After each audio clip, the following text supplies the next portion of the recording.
সাধারণত ভোট গণনার পূর্বে অথবা যে কোনো নির্বাচনের পূর্বে দেখা যায় অনেক অনেক লোক একসাথে মিলে নির্বাচনী প্রচারে বেরোন, কিন্তু নির্বাচন শেষ হয়ে গেছে। উপনির্বাচন ছিল 12 নং ওয়ার্ডে এবং তার ফলাফলও বেরিয়ে গেছে।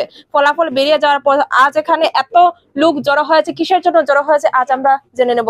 সংবাদ মাধ্যমে প্রচার পাচ্ছে যিনি প্রতিদ্বন্দ্বী ছিলেন কংগ্রেস প্রার্থী, তিনি বলছেন যে আপনারা তো 12 নং ওয়ার্ডের ভোটার, আপনারা নাকি টাকা পয়সা খেয়ে ভোট দিয়ে বিজেপিকে জিতিয়েছেন। এ সম্বন্ধে কি বলবেন? না, এটা তো আমরা 10 বছরের ভিতরে কথাটা হইলো না। আমি আজকে এই প্রার্থী আজকে সম্পাসে সময় গেল তখন এই কথা উঠলো না, আজকে এখানে এই কথাটা উঠে। এটা যে সেম্পিতি বুট মূর্খ নাকি তারা? এটা যে সেম্পিতি বুট ফাইয়া যে যার হে এটা বুঝে নানি। আমরা পাড়ার মেয়ে, ঘরের মেয়ে, আমরা তো কোনোদিন বিক্রি করতে পারতাম না। হ্যাঁ, ও তাইলে আপনি কি বলবেন? এই যে বলছে আপনারা নাকি টাকা খেয়ে ভোট দিয়ে জিতিয়েছেন। না, আমরা একবারে পয়সা পাই নাই, কোনো পয়সা খাইনি। আমরা এখানে পান পর্যন্ত খাইছি না। তারা আমরা ঘরের মেয়ে, ঘরের ছেলে বলে আমরা ভোট দিছি। উত্তীর্ণ হওয়ার লাগে এই ভোটটা আমরা সবাই মিলে। আপনারা কি বলবেন? আপনার তো এত বয়স হয়ে গেল, আজকে এত বয়স টাকা পয়সা খেয়েছেন। না, আমরা তো নিজের মনে করি আমি দিছি ভোট, আমরা নিজের ভাইয়ের মতন মনে করি। তাহলে খুব ভালো পাই, আমি নিজের ভাইয়ের মতন দেখি। রয়েছে সবার মতামত সম্ভব না, সময় অনেক সংকীর্ণ, আমরা জেনে নেব। অনেক পুরুষরা রয়েছেন, কি বলবেন এখানে? মানে আপনারা কি টাকা পয়সা খেয়ে ভোট দিয়েছেন এরকম কথা উঠছে সংবাদ মাধ্যমে। না, আমরা কোনো টাকা খাইনি, আর যদি আমরা টাকা খেয়ে থাকি তাহলে উনি প্রমাণ করুক সেটা। কি বলবেন? আমরা সেই একই কথা, আমরা যদি টাকা পয়সা খেয়ে যদি ভোট সুদীপ্তা শেঠকে আমরা ভোট দিয়ে থাকি তাহলে উনি প্রমাণ দিতে হবে যে আমরা টাকাকে ভোট দিয়েছি, উনি প্রমাণ দেন। সাধারণ জনগণ টাকা খেয়েছেন, টাকা খেয়ে বিজেপি জিতিয়েছেন, কি বলবেন? উনি তো 81টা যে ভোট পেয়েছে, উনি তো বলে দিলেন যে উনারই ভোটারে উনারকে অপমান করেছে। তার জন্য কংগ্রেস প্রার্থী মৌসুমী শর্মাকে আমরা ধিক্কার জানাই। আর উনি প্রমাণ যদি না করে দিতে পারে, আমরা 12 নম্বর ওয়ার্ডের সব প্রার্থীর ভোটাররা উনার উপরে আমরা পুরা অ্যাকশন নিয়ে নেব, মানহানি কেস করব। না না, আমরা আগামী গততে যখন সম্পাসন গুপ্ত ছিলেন তখনও আমাদের ওয়ার্ডে খুব ভালো কাজ করেছে, সেই জন্য আমরা এখন আর কাউকে দেখিনি। আমরা যে কাজ করবে ওদেরকেই মানে দেব, আমার কাজের জন্য দিয়েছি। না, আমরা কখনো খাইনি, আমরা উপযুক্ত মানুষকেই দিয়েছি। তার মানে বলছেন যে কংগ্রেস প্রার্থী উপযুক্ত নয়? না, জনগণ বলছে যে কংগ্রেস প্রার্থী উপযুক্ত নয়, সেজন্য ওনারা বিজেপিতে ভোট দিয়েছেন। আপনার কি অভিমত? না, আমরা তো টাকা পয়সা খাইনি, কিন্তু আমরা তো মানে আমাদের কাজ যে করে তাকে আমাদের দেওয়া উচিত, তার জন্য আমরা ভোট দিয়েছি। আমরা তাই বউ থাকতে মানে যে কোনো কাজে লেগে গেছি, তাইনের এখানে হইছে লেগে আমরা তাই দিয়েও করছি। ওনারা বলছেন তো আপনার টাকা পয়সা পেয়েছেন, তো ওনাই জানেন মনে কি, আমরা তো এগুলা কিছু না, প্রমাণ দেখাও কে। হ্যাঁ, যেখানে কংগ্রেস প্রার্থী অভিযোগ তুলেছেন যে এই ওয়ার্ডের সকল ভোটার নাকি উনার ভাষায় যে টাকা নিয়ে ভোট দিয়েছেন, তো এই যে বিতর্কিত একটি মন্তব্য করেছেন, এই ব্যাপারে আপনাদের অভিমত? প্রথমে আমি ভারতীয় জনতা পার্টির পক্ষ থেকে আমি উপস্থিত সাংবাদিক বন্ধুদের নির্বাচনী অভিনন্দন জানাচ্ছি। 12 নম্বর ওয়ার্ডে পৌর নির্বাচন হয়ে গেছে, তার ফলাফলও বেরিয়ে গেছে। আমরা ভারতীয় জনতা পার্টির প্রার্থী বিপুল ভোটে জয় হয়েছে, সেটা আপনারা দেখেছেন, অনুভব করেছেন এবং আপনারা রিপোর্টিংও করেছেন। এর জন্য আমরা ভারতীয় জনতা পার্টির পক্ষ থেকে, প্রার্থীর পক্ষ থেকে 12 নম্বর ওয়ার্ডের সমস্ত ভোটার বৃন্দকে আন্তরিক প্রীতি ও শুভেচ্ছা জানাচ্ছি, অভিনন্দন জানাচ্ছি আমাদের প্রার্থীকে বিপুল ভোটে বিজয়ী করার জন্য। নির্বাচনে প্রতিদ্বন্দ্বিতা হয়, সব জায়গাতেই হয়, সবসময়ই হয়। আমাদের হাইলাকান্দি 12 নম্বর ওয়ার্ডে উপনির্বাচনেও প্রতিদ্বন্দ্বিতা হয়েছে। এতে আমাদের 3 জন প্রার্থী ছিলেন, ভারতীয় জনতা পার্টির প্রার্থী, কংগ্রেসের প্রার্থী এবং একজন নির্দল প্রার্থী ছিলেন।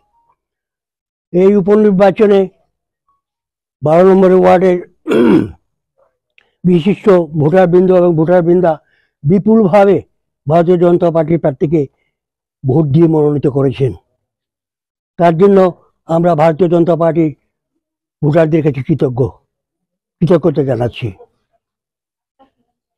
আমরা পরস্পর জানতে পারলাম এবং আপনারাও এখন বলেছেন যে এই বিপুল ভোটে বিজয়ী হওয়ার পেছনে কে বা কাহারা বলেছে টাকার খেলা হয়েছে। মানে কংগ্রেস প্রার্থী সরাসরি এই অভিযোগ তুলেছে। হ্যাঁ, কংগ্রেস প্রার্থী, প্রকাশ হয়েছে, আমরা বলছি না, প্রকাশ পেয়েছে। সেটাই বলছি, আমরাও শুনতে পেয়েছি বা দেখেছি যে উনি অভিযোগ করেছেন যে এখানে প্রচুর টাকার খেলা হয়েছে। এবং আরেকটা কথা বলেছেন যে জনবল এবং অর্থবল থাকলে ইলেকশনে জিতা যায়। প্রথমে আমি ওনাকে বলবো, কংগ্রেসের কালচারই হচ্ছে সেটা, নির্বাচনে বিজয়ী হলে সব ঠিক আছে, ইভিএম ঠিক আছে বা ব্যালট পেপার ঠিক আছে, সব ঠিক থাকে। নির্বাচনে হেরে গেলেই তখন ইভিএম এর দোষ হয়ে যায়, ব্যালট পেপারের দোষ হয়ে যায়, টাকার খেলা হয়ে যায়।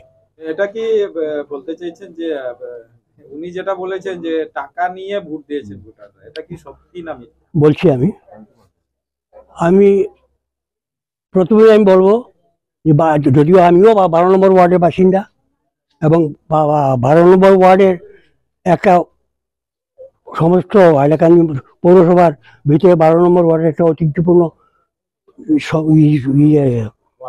ওয়ার্ড আছে এবং সেই 12 নম্বর ওয়ার্ডের ভোটারদেরকে এইভাবে যে কংগ্রেস প্রার্থী যেভাবে বলেছেন টাকার বিনিময়ে ওনারা ভোট দিয়েছেন, আমি এই কথার উপরে ওনাকে ধিক্কার জানাচ্ছি। ওনাকে কে এই অধিকার দিল আমরা 12 নম্বর ওয়ার্ডের ভোটারদের বিরুদ্ধে সেই টাকা নিয়ে ভোট দিয়েছি আমরা, সেটা বলার অধিকার ওনাকে কে দিয়েছে? এবং আমি আমার দলের পক্ষ থেকে এখানে উপস্থিত আছেন আমার জেলা সহসভাপতি, উনি বলবেন, কিন্তু আমি একজন ভোটার হিসেবে, যদিও আমি প্রাক্তন জেলা সভাপতি, আমি সেটা বলছি না, উনি বলবেন বর্তমান সহসভাপতি, কিন্তু আমি একজন ভোটার হিসাবে আমি বলছি উনাকে সেই অধিকারটা কে দিল? করছেন দেখুন, কন্ডেম তো আপনি এখন শুনলেনই, আবার বলছি, আপনারাও তো সংবাদ মাধ্যম, এই ওয়ার্ডের ইলেকশনে আপনারাও তো ছিলেন। আর আমাদের এই ওয়ার্ডেও সাংবাদিক আছেন যেমন কুমার দাস, হ্যাঁ, উনিও তো ছিলেন, এই ওয়ার্ডেরই উনি মানে নাগরিক। তো আমরা প্রত্যেকের আজকে আপনারা এই সংবাদ সম্মেলনে আপনারা দেখতে পাচ্ছেন এই ওয়ার্ডের এতজন লোক, তো আপনারা নিশ্চয়ই বুঝতে পারছেন যে জনগণের কি মতামত। আর আমি আর কি বলবো, যদি টাকার খেলা হয়ে থাকতো তাহলে এখন নির্বাচনের পর এইভাবে বলার থেকে আগে নির্বাচন কমিশনকেই তো উনি জানিয়ে দিতে পারতেন। উনিও তো এই ওয়ার্ডেই ছিলেন। তো হারার পর যদি হার স্বীকার করে নিতে না পারেন, তাহলে এইরকম দলের প্রার্থী, কংগ্রেস দলেরও চিন্তা করা উচিত যে এইরকম প্রার্থী থাকা উচিত, দেওয়া উচিত কিনা। এই ওয়ার্ডের প্রতিজন ভোটারকেই তাহলে মানে অসম্মান করা হবে, ওনার সপক্ষে যে একটা ভোট পড়েছে সেই ভোটারদেরও অসম্মান করা হবে।